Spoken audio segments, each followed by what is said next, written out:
அலைக்கும். இன்னைக்கு நம்ம ஹாசரா கிரியேஷன்ல பண்ண போறது ஃபலாஃபில்.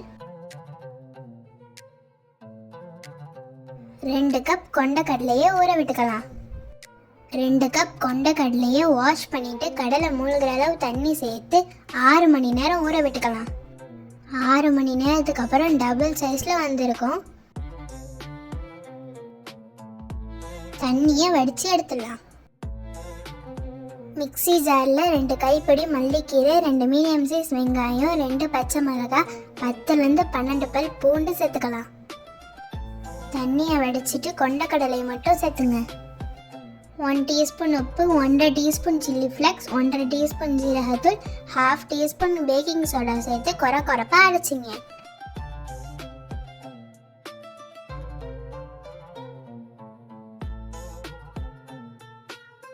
ரொம்ப பேஸ்ட்டாக அரைச்சிடாம நான் அரைச்சிக்கிற மாதிரி கொரப்பாக அரைச்சி எடுத்துக்கோங்க.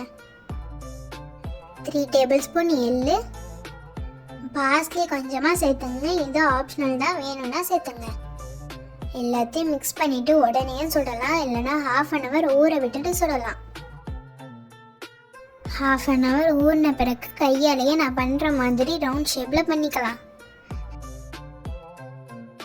இல்லைன்னா குக்கி கட்டரில் கொஞ்சமாக சேர்த்து லைட்டாக தட்டினாலே ஈஸியாக வந்துடும். எல்லாத்தையும் அதே போல் பண்ணி எடுத்துக்கலாம். உடனே சுடுறதா இருந்தால் ரவுண்ட் ஷேப்பில் பண்ணிவிட்டு வெளியே வைங்க. இந்த மாதிரி ரவுண்ட் ஷேப்பில் பண்ணிவிட்டு ரொம்ப நேரம் வெளியே வைக்கும்போது பொரிக்க எடுக்கும்போது உதிர்ந்துடும். இல்லைன்னா ஃப்ரீசரில் வச்சுங்க. பொரிக்க தேவையான அளவு எண்ணெய் சேர்த்து எண்ணெய் சூடானத்தோடு ஒன்றா ஃபலாஃபிலை சேர்த்துக்கலாம். 2 minutes அப்படியே விட்டுருங்க. 2 நிமிஷத்துக்கு அப்புறம் லைட்டாக கலந்து விடுங்க. உடனே கலந்து விடும்போது உடஞ்சிடும். ஒரு பக்கம் பொரிஞ்சதோடு இன்னொரு பக்கம் திருப்பி போட்டுக்கலாம். 2 பக்கமும் பொன்னிறமாக பொரிஞ்சதோட வெளியே எடுத்துடுங்க. வெளியே நல்லா கிறிஸ்பியாக உள்ள சாஃப்டாக சூப்பராக இருக்கும். நீங்களும் இந்த இஃப்தாருக்கு ட்ரை பண்ணி பார்த்துட்டு மறக்காமல் எப்படி இருந்துச்சுன்னு கமெண்ட்டில் சொல்லுங்கள். இதை ஹமூஸோட சாப்பிடும் போது செம்ம டேஸ்ட்டாக இருக்கும்.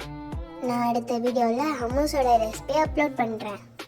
உங்களுக்கு இந்த வீடியோ பிடிச்சிருந்துச்சுன்னா மறக்காமல் நம்ம சேனலை லைக் பண்ணுங்கள், ஷேர் பண்ணுங்கள், சப்ஸ்கிரைப் பண்ணுங்கள்.